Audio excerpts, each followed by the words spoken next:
எல்லாருக்கும் வணக்கம். எப்படி இருக்கீங்க? நல்லா இருக்கீங்களா? மீண்டும் ஒரு சுவையான தகவலோடு உங்களை சந்திப்பதில் மற்ற மகிழ்ச்சி. நாடு முழுவதும் 2 கட்ட தேர்தல்கள் முடிந்திருக்கின்றன. கிட்டத்தட்ட 220 தொகுதிகளிலே தேர்தல்கள் முடிந்திருக்கின்றன.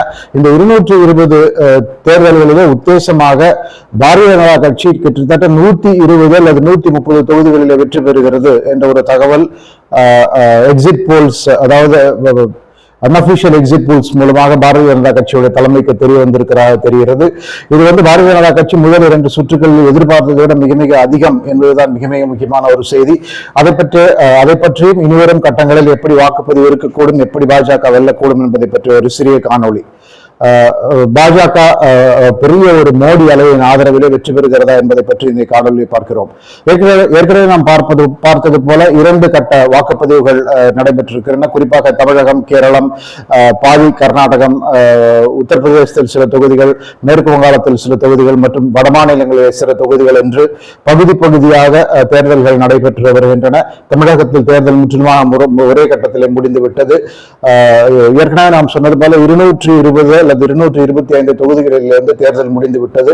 572 தொகுதிகள் மொத்தமாக இருக்கின்றன. ஆக பாக்கி இன்னும் ஒரு 300 தொகுதிகளில் தேர்தல் இன்னும் ஒரு 4 கட்டங்களில் ஜூன் 1ஆம் தேதி வரை நடைபெற இருக்கிறது. ஜூன் 4 அன்றைக்கு வாக்கு எண்ணிக்கை நடைபெற்று ஜூன் 4 அன்று மாலையோ அல்லது ஜூன் 5 காலையோ யார் ஆட்சி அமைக்க போகிறார்கள், மீண்டும் மோடி பிரதமராக வாய்ப்பு இருக்கிறதா இல்லையா என்பதை பற்றிய ஒரு கருத்துக்கள் நமக்கு தெரிய வரும்.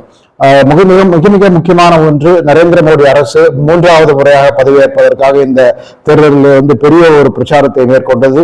2 முறை பிரதமராக பணியாற்றிய நரேந்திர மோடி 3வது முறையாக பணியாற்ற விழைவது என்பது கிட்டத்தட்ட இந்த நாட்டுடைய வரலாற்றிலே 2வது முறையாக ஒரு பிரதமர் 3 முறை பிரதமராகிறார் என்ற ஒரு நிலைக்கு வரும். முதல்ல பிரதமர் ஜவஹர்லால் நேரு இருந்த போது அவர் 3 முறை பிரதமராக இருந்தார்.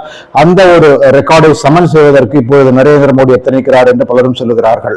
இதுல பெரிய அளவில் தேசிய அளவில் இந்தியா கூட்டணி பெரிய ஒரு பலம் மிகுந்த கூட்டணியாக மாறி நரேந்திர மோடி மீண்டும் ஆட்சிக்கு வருவதை தடுப்பதற்கான வாய்ப்பு இருப்பதாக தெரிந்தது.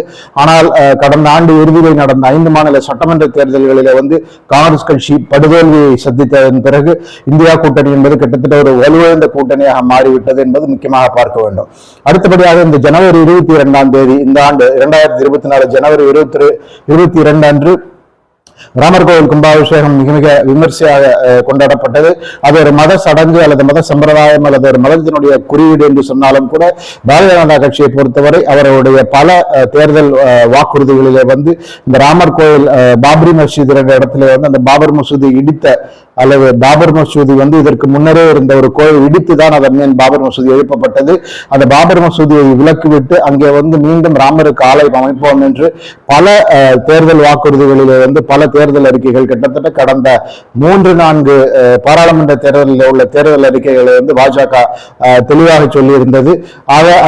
ஆக அந்த கட்சியை பொறுத்தவரை அவர்கள் ஒரு வாக்குறுதி, அவர்களுடைய வாக்குறுதியை நிறைவேற்றுவதுதான் பார்க்கிறார்கள். அதே போல காஷ்மீரில் 370வது ஷரத்தை விலக்கி கொண்டு காஷ்மீர் மற்ற எந்த மாநிலத்தை போல ஒரு சாதாரண மாநிலமாக மாறியது. இப்படி பல விஷயங்கள் தேர்தல் வாக்குறுதிகளை நிறைவேற்றி இருக்கிறது பாரதிய ஜனதா கட்சி. அது மட்டுமல்லாமல் நாடு முழுவதும் பல வளர்ச்சி திட்டங்கள், வங்கிகளிலே பணத்தை நேரடியாக செலுத்துவது, விவசாயிகளுக்கு கடன் உதவி வழங்குவது, சிறு தொழில்கள் குறு தொழில்கள் செய்வதற்கு கடன் வழங்குவது, இப்படி நாடு முழுவதும் பல திட்டங்கள் இல்லாமல் இன்ஃப்ராஸ்ட்ரக்சர் டெவலப்மெண்ட் ப்ராஜெக்ட்ஸ், பிரம்மாண்டமான சாலை வழித்தடங்கள், பிரம்மாண்டமான ரயில் நிலையங்கள், வந்தே பாரத் ட்ரெயின்கள், விமான நிலையங்கள் விரிவாக்கம், நாடு முழுவதும் பல புதிய விமானங்கள், இப்படியாக பன்முகத்தன்மையான டெவலப்மெண்ட் ஆக்டிவிட்டிஸ் பாரதிய ஜனதா செய்து கொண்டு வந்திருக்கிறது. இதற்கு எதிராக களமிறங்கிய காங்கிரஸ் கட்சியை பொறுத்தவரை அவர்கள் மோடி எதிர்ப்பு என்ற ஒரே ஒரு விஷயத்தை நம்பிதான் களமிறங்கி இருந்தார்கள் என்பதில் எந்த சந்தேகம் கிடையாது. மோடியை தனிப்பட்ட முறையில் தாக்குவது மற்றும் மோடி ஊழல் செய்திருக்கிறார் என்ற ஒரு அடிப்படையில் குற்றச்சாட்டுகளை அள்ளி வீசுவது, மோடி மற்றும் பெரும் தொழிலதிபரான அதானி அவர்களுக்கு இடையான தொடர்பு இருக்கிறது, அந்த தொடர்பை பயன்படுத்தி கொண்டு அதானி பெரிய அளவில் வளர்ச்சி அடைந்து விட்டார், இந்த நாட்டினுடைய வளர்ச்சி ஒரு சில இந்த நாட்டிலே வந்து பணக்காரர்கள் பணக்காரர்களாக கொண்டிருக்கிறார்கள், ஏழைகள் தொடர்ந்து ஏழைகளாக கொண்டிருக்கிறார்கள். இந்த பணக்காரர்கள் வந்து குறிப்பாக வந்து இந்த பெரும் தொழிலதிபர்கள் தான் பணக்காரராக இருக்கிறார்கள் என்ற விதமான குற்றச்சாட்டுகள் அவர்களுக்கும் மோடிக்கும் இடையே தொடர்பு என்ற ஊழல் குற்றச்சாட்டுகளின் அடிப்படையிலே மட்டுமே வந்து காங்கிரஸ் கட்சி இந்த தேர்தலை அணுகியது என்பது மிக மிக முக்கியமானது. அது மட்டுமின்றி அவர்கள் காங்கிரஸ் கட்சியுடைய தேர்தல் வாக்குறுதிகளில் வந்து எப்படி கர்நாடக மாநிலத்தில் வந்து இந்த இலவசங்களை உறுதி செய்து, அதே போல தெலுங்கானா மாநிலத்திலும் கூட இலவசங்களை கொடுப்போம் என்று சொல்லி ஆட்சிக்கு பிடித்தார்களோ அதையே தேசிய அளவில் சொல்லி இருக்கிறார்கள். ஆனால் தேசிய அளவை பொறுத்தவரை வந்து பிரதமர் நரேந்திர மோடியுடைய அந்த நம்பகத்தன்மை, கிரெடிபிலிட்டி என்று சொல்வார்கள் ஆங்கிலத்தில், அது உறுதியாக இந்த கட்டத்தில் வந்து வேறு எந்த ஒரு அரசியல் தலைவரிடம் அதிகமாக இருக்கிறது. குறிப்பாக ராகுல் காந்தியை பிரதமர் வேட்பாளராக நாம் கருதினோம் என்றால் ராகுல் காந்தி மீதான நம்பகத்தன்மையை விட உறுதியாக நரேந்திர மோடி மீதான நம்பகத்தன்மை பல மடங்கு அதிகமாக இருக்கிறது என்பது சந்தேகம் கிடையாது. இப்போது மட்டுமல்ல, 2014 ஆண்டு நரேந்திர மோடி முதல் முறையாக பிரதமர் பதவி ஏற்றது முதல் இன்று வரை பல முறை ஆண்டாண்டுக்கும் நடைபெறும் இந்த நரேந்திர மோடி அப்ரூவல் ரேட்டிங்ஸ், நரேந்திர மோடியை மக்கள் எந்த அளவுக்கு நம்புகிறார்கள் என்ற அந்த வாக்கெடுப்புகளிலே ஒவ்வொரு முறையுமே வந்து நரேந்திர மோடி அதிகபட்சமான வாக்குகள் பெற்றிருக்கிறார் என்பதிலே எந்த சந்தேகம் கிடையாது. அந்த அடிப்படையிலே தான் 2019 தேர்தலுமே நரேந்திர மோடி மீண்டும் பெருவெற்றி பெற்றார். அந்த வெற்றியின் அடிப்படையில் 2024 இந்த பாராளுமன்ற தேர்தலை பொறுத்தவரை 400 தொகுதிகளை குறியிட்டு தான் பாரதிய ஜனதா கட்சி மற்றும் தேசிய ஜனநாயக முன்னணி களம் இறங்கியது. அப்கி பார் 400 பார், இந்த முறை 400 தொகுதிகள் என்ற ஒரு இலக்கம் வைக்கப்பட்டிருந்தது. அப்படி சொன்னாலும் கூட பாரதிய ஜனதா கட்சியை பொறுத்தவரை அவர்கள் வந்து அவருடைய நோக்கம் வந்து 320 அல்லது 330 தொகுதிகளை தனியே வெல்லுவது, தேசிய ஜனநாயக கட்சியில் உள்ள கூட்டணி கட்சிகளோடு சேர்ந்து ஒரு 400 தொகுதிகள் அல்லது 375 தொகுதிகளை வெல்வது என்ற நோக்கமாகத்தான் இருந்தது. அந்த அடிப்படையிலே பார்த்தால் இப்போது 220 தொகுதிகளுக்கு நடந்து முடிக்கும் தேர்தலில் வந்து பாரதிய ஜனதா கட்சி 110 அல்லது 120 வெல்லும் என்பது உறுதியான தகவல் வந்திருக்கும் நிலையிலே பாரதிய ஜனதா கட்சி பெரிய ஒரு உற்சாகத்தில் இருக்கிறது என்பதில் எந்த சந்தேகம் இல்லை என்று பலரும் சொல்கிறார்கள். குறிப்பாக இந்த சுற்றுக்கள் நடந்து முடிந்த பல மாநிலங்கள் வந்து பாரதிய ஜனதா கட்சிக்கு சாதகம் இல்லாத மாநிலங்கள். உதாரணத்துக்கு கேரள மாநிலத்தில் வந்து 20 நாடாளுமன்ற தொகுதிகள் இருக்கின்றன. கடந்த 2019 நாடாளுமன்ற தேர்தலை பொறுத்தவரை அங்கே வந்து இந்த 20 தொகுதிகளிலிருந்து 19 தொகுதிகளிலிருந்து காங்கிரஸ் பெருவெற்றி பெற்றது, கம்யூனிஸ்ட் கட்சி ஒரே ஒரு இடத்தில் வெற்றி பெற்றது. ஆனால் இந்த முறையை பொறுத்தவரை, அதாவது 2024 தேர்தலை பொறுத்தவரை உறுதியாக காங்கிரஸ் கட்சி வந்து மிக மிக தடுமாறுகிறது என்று பலரும் சொல்லுகிறார்கள். காங்கிரஸ் கட்சி வந்து அங்கே ஒரு 12 தொகுதிகளை வெல்ல வாய்ப்பு இருக்கிறது. மீதமுள்ள ஒரு 6 தொகுதிகளை வந்து இடது கட்சிகள், அதாவது கம்யூனிஸ்ட் கட்சிகள் வெல்லும் வாய்ப்பு இருக்கிறது மட்டும் இல்லாமல் மிகப்பெரிய ஆச்சரியமாக பாரதிய ஜனதா கட்சி கேரள மாநிலத்தில் வந்து கிட்டத்தட்ட 20% வாக்கு சதவீதத்தை பெற்று 2 தொகுதிகளை வெல்ல வாய்ப்பு இருக்கிறது என்று பலரும் சொல்லுகிறார்கள். ஒன்று வந்து திருச்சூர் தொகுதி, அங்கே வந்து நடிகர் சுரேஷ் கோபி வந்து போட்டியிடுகிறார், மத்திய அமைச்சராக கூட வாய்ப்பு இருக்கிறது என்று சொல்வதாலே அவருக்கு அங்கே பெரிய ஆதரவு இருக்கிறது, அவர் வெற்றி பெறலாம் என்று சொல்லுகிறார்கள். அதே போல திருவனந்தபுரம் தொகுதியில வந்து சசி தரூரை எதிர்த்து களமிறங்கிக்கும் மத்திய அமைச்சர் ராஜீவ் சந்திரசேகர் அவரை வெல்லுவதற்கு வாய்ப்பு இருக்கிறது சொல்லுகிறார்கள். ஆக இந்த 2 தொகுதிகளுமே வந்து பாரதிய ஜனதா கட்சி நினைத்து பார்த்திருக்காத ஒரு வெற்றிகள். அதே போல தமிழகத்திலே கூட அவர்கள் பாரதிய ஜனதா கட்சி தேசிய ஜனநாயக முன்னணி இந்த முறை வெற்றி கணக்கை திறப்பார்கள் என்று பல கருத்து கணிப்புகள் சொல்லுகின்றன. 2 அல்லது 3 தொகுதிகளிலே உறுதியான வெற்றி என்றும், தமிழகத்தை பொறுத்தவரை அது 5 தொகுதிகளாக அதிகரிக்க வாய்ப்பு கூட இருக்கிறது என்று பலரும் சொல்லுகிறார்கள். பல இடங்களிலே, தமிழகத்தை பொறுத்தவரை பல இடங்களிலே வந்து திராவிட முன்னேற்ற கழகம் பெருவெற்றி பெற்றாலும் 2வது இடத்திற்கு பாரதிய ஜனதா கட்சி மற்றும் தேசிய ஜனநாயக முன்னணி கட்சிகள் வரக்கூடிய வாய்ப்பு இருப்பதாக இன்டெலிஜென்ஸ் ரிப்போர்ட்ஸ் மத்திய அரசுக்கு சொல்லி இருக்கின்றன. இது போல பல மாநிலங்களிலே வந்து இதற்கு முன்னர் வெற்றி பெறாத மாநிலங்களிலே வந்து பாஜக கணக்கை துவக்கி இருக்கிறது என்பது மிக மிக முக்கியமாக பார்க்க வேண்டும். ஏற்கனவே பார்த்தது மாதிரி கேரள மாநிலம், அதே போல தமிழகத்திலே சில தொகுதிகள், மேற்கு வங்காளத்தில் வந்து பெரிய அளவில் வந்து பாரதிய ஜனதா கட்சி வெற்றி பெறக்கூடிய வாய்ப்பு இருப்பதாக பலரும் சொல்லுகிறார்கள். கிட்டத்தட்ட 15 அல்லது 20 தொகுதிகள் வெற்றி பெறுவதற்கான வாய்ப்பு இருக்கிறது என்று சொல்லுகிறார்கள். அதே போல தெலுங்கானா மாநிலத்திலிருந்து சட்டமன்ற தேர்தலில் காங்கிரஸ் கட்சி வெற்றி பெற்றிருந்தால் கூட நாடாளுமன்ற தேர்தலை பொறுத்தவரை பெரிய ஒரு பாஜக ஆதரவு அலை வீசுகிறது என்று பலரும் சொல்கிறார்கள். கர்நாடகத்தில் 14 தொகுதிகளுக்கான தேர்தல் முடிந்துவிட்டது. இன்னும் 14 தொகுதிகளுக்கான தேர்தல் இந்த வாரம் நடக்க இருக்கிறது. அந்த 28 தொகுதிகளை பாரதிய ஜனதா கட்சி உறுதியாக 22 அல்லது 23 தொகுதிகளை வெல்லும் என்று சொல்லுகிறார்கள். இது மட்டுமன்றி உத்தரப்பிரதேசத்திலே 80 தொகுதிகளிலே 70 தொகுதிகளில் பாஜக வெல்லும் என்று சொல்லுகிறார்கள். மத்திய பிரதேசம் மற்றும் குஜராத் மாநிலத்தை பொறுத்தவரை முற்றிலுமாக, அதாவது ஒரு தொகுதி கூட எதிர்கட்சிகளுக்கு இல்லாமல் அனைத்திலுமே பாஜக வெற்றி பெறும் என்றுதான் பல கருத்துக்கள் சொல்லுகின்றன. சுவாரஸ்யமான விஷயம் நாம் பார்க்க வேண்டும் என்று சொன்னால், பல இடங்களிலே அதே போல குஜராத் மாநிலத்தில் சூரத் தொகுதியில் எதிர்கட்சி சார்பாக, அதாவது காங்கிரஸ் கட்சியின் சார்பாக போட்டியிட்ட வேட்பாளர் பாஜகவில் சேர்ந்து விட்டார். ஆக அங்கே போட்டி இல்லாமல் பாஜக வேட்பாளர் தேர்ந்தெடுக்கப்பட்டார். அதே போல மத்திய பிரதேச மாநிலம் இந்தூரில் காங்கிரஸ் வேட்பாளர் களத்திலிருந்து விலகிவிட்டு பாஜகவுக்கு ஆதரவு தெரிவித்ததாலே அங்கேயும் பாஜக பெருவெற்றி பெறும் என்ற ஒரு நிலை இருக்கிறது. இதையெல்லாம் கூட்டி கழித்து பார்க்கும்போது நாடு முழுவதும் ஒரு பெரிய மோடி ஆதரவு அலை, அதாவது ஏற்கனவே எதிர்பார்த்ததையோட இன்னும் அதிகமான ஒரு மோடி ஆதரவு அலை வீசுகிறதா என்ற ரீதியில பாஜக சிந்திக்க தொடங்கி இருக்கிறது. பாஜகவை பொறுத்தவரை இந்த தேர்தலை கிட்டத்தட்ட ஒரு நரேந்திர மோடியை மையப்படுத்தி தேர்தலாக தான் நடத்தினார்கள். ஒரு பிரசிடென்சியல் ஃபார்ம், ஒரு ஜனாதிபதி தேர்தலை போல இந்தியாவிலே தேர்தல்கள் மாறிக்கொண்டு வருகின்றன என்று பல எதிர்கட்சிகளும் குற்றம் சாட்ட ஆரம்பித்திருக்கின்றன.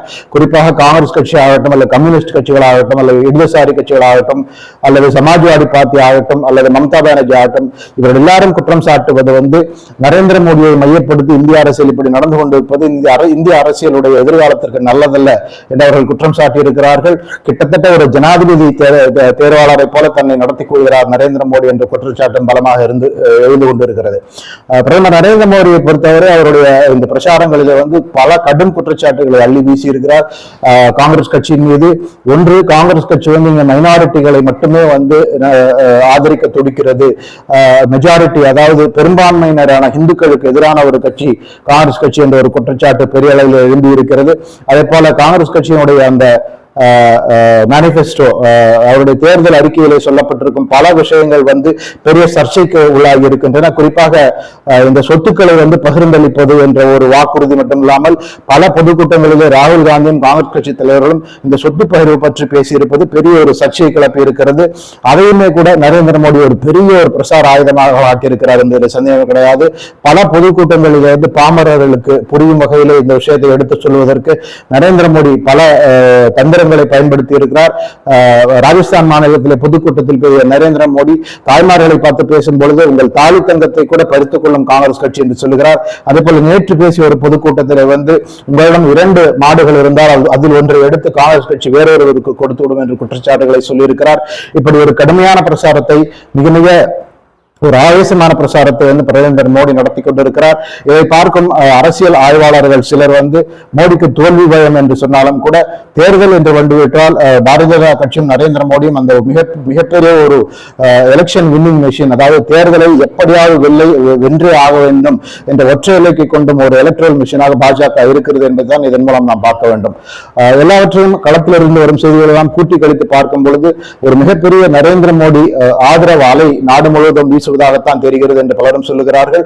இதைத்தான் தேர்தல் கள ஆய்வாளர் பிரசாந்த் கிஷோர், பல தேர்தலிலே பலரையும் வெற்றி பெற்ற செய்தவர், கடந்த 2021 சட்டமன்ற தேர்தலிலே கூட திராவிட முன்னேற்ற கழக வெற்றிக்கு காரணமாக இருந்த பிரசாந்த் கிஷோர் அவர் என்ன சொல்லியிருக்கிறார் என்றால், 2019 இருந்ததை விட காங்கிரஸ் கட்சியுடைய நிலைமை இப்பொழுது வடமாநிலங்களில் மிக மிக மோசமாக இருக்கிறது சொல்லியிருக்கிறார். 2019 வடமாநிலங்களில் 250 தொகுதிகளில் பாஜகவை எதிர்த்து போட்டியிட்ட காங்கிரஸ் கட்சி 25 கூட வெற்றி பெற முடியவில்லை என்று சொல்லியிருந்த பிரசாந்த் கிஷோர், இந்த 2024 பாராளுமன்ற தேர்தலும் அதே நிலைதான் நீடிக்கிறது. இன்னும் சொல்ல போனால் அதைவிட மோசமான நிலைமை இருக்கிறது. 5% தொகுதியில், அதாவது பாஜக காங்கிரஸ் நேரடி போட்டி இருக்கும் இடங்களிலே 5% இடங்களிலே கூட வெல்லக்கூடிய நிலைமையில காங்கிரஸ் கட்சி இல்லை. இங்க இந்த தொகுதிகள், அதாவது இந்த வடமாநிலத்தில் உள்ள தொகுதிகள் எல்லாம் காங்கிரஸ் பாஜக போட்டி தான் முக்கியமே தவிர அங்கு இந்தியா கூட்டணி என்ற ஒரு பேச்சுக்கு இடமில்லை என்று பிரசாந்த் கிஷோர் தெளிவாக தெரிவித்தார். இவற்றையெல்லாம் கூட்டி கழித்து பார்க்கும்போது 400 தொகுதிகள் இல்லை என்றால் கூட உறுதியாக தனி மெஜாரிட்டி பெற்று பாஜக மீண்டும் ஆட்சி அமைப்பது கிட்டத்தட்ட உறுதியாக இருக்கிறது என்றுதான் பலரும் சொல்கிறார்கள். காங்கிரஸ் கட்சியை பொறுத்தவரை அவருடைய மிகப்பெரிய சவால் 2019 பெற்ற எண்ணிக்கையை விட அதிகமாக அவர்களால் தனித்து பெற முடியுமா அல்லது அதற்கும் குறைந்து போவார்களா என்பதுதான் அவர்களுக்கு மிகப்பெரிய சவாலாக இருக்கிறது. உத்தரப்பிரதேச மாநிலத்தில் அமேதி மற்றும் ரேபரேலி காந்தி குடும்பத்தினுடைய பாரம்பரிய தொகுதிகள். அந்த தொகுதிகளிலே போட்டியிடுவதற்கு கூட ராகுல் காந்தி, பிரியங்கா காந்தி அஞ்சுகிறார்கள் என்ற தகவல்கள் வருகின்றன. பல நாட்களாக அங்கே வேட்பாளர் அறிவிப்பு காங்கிரஸ் தரப்பிலிருந்து முடிவாகாமல் இருக்கிறது. அமேதியில ஸ்மிருதி இரானி பாரதிய ஜனதா கட்சியின் சார்பாக வேட்புமனு தாக்கல் செய்திருக்கிறார். அவரை எதிர்த்து ராகுல் காந்தி போட்டி போடுவாரா போட மாட்டாரா என்ற முடிவை எடுக்காமல் காங்கிரஸ் கட்சி தத்தளித்துக் கொண்டிருக்கிறது. அதே போல ரேபரேலி தொகுதியில் கூட காந்தி குடும்பத்திலிருந்து யாராவது போட்டி பெறுவார்களா, இல்லை அங்கிருந்து போட்டியில் விலகிவிட்டு வேற யாராவது உள்ளூர்காரர்களை காங்கிரஸ் அங்கே களம் இருக்குமா, இப்படி பல தகவல்கள் இன்னுமே வர காத்திருக்கிறோம். இனிவரும் சுற்றுக்களிலும் இதைவிட இப்போது இதுவரை இருந்ததை விட இன்னும் பெருத்த ஒரு ஆதரவு நரேந்திர மோடி அரசுக்கு இருக்கும். மீண்டும் நரேந்திர மோடி பிரதமராக வேண்டும் என்ற ஒற்றை நோக்கோடு பெரிய அளவில் தொகுதிகளை வெல்லுவார்கள் பாஜக என்று பல தகவல்கள் சொல்கின்றன. இந்த ஒரு சுவையான ஒரு கண்ணோட்டத்தை உங்களோட பகிர்ந்து கொள்ளத்தான் வந்திருந்தேன். உங்க நேரத்துக்கு நன்றி. காத்திருந்து பார்ப்போம் ஜூன் 4 மாலை என்று உண்மையிலே நரேந்திர மோடி அலை வீசிக்கொண்டிருக்கிறதா இல்லை வீசவில்லையா என்பது நமக்கு தெரிய வரும். மீண்டும் வேறொரு தகவலோடு உங்களை சந்திக்கிறேன். மிக்க நன்றி.